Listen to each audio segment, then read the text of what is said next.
41 దినములు నీ దీక్షను పడితిరో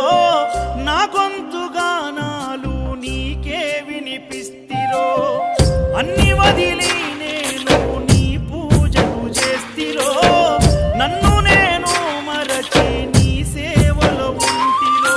భక్తితోని భజన చేస్తూ బయలుదేరితి శక్తినిచ్చి నన్ను నడిపించు శబరికి నేను అలసిపోతిని నిన్ను చూడలేనని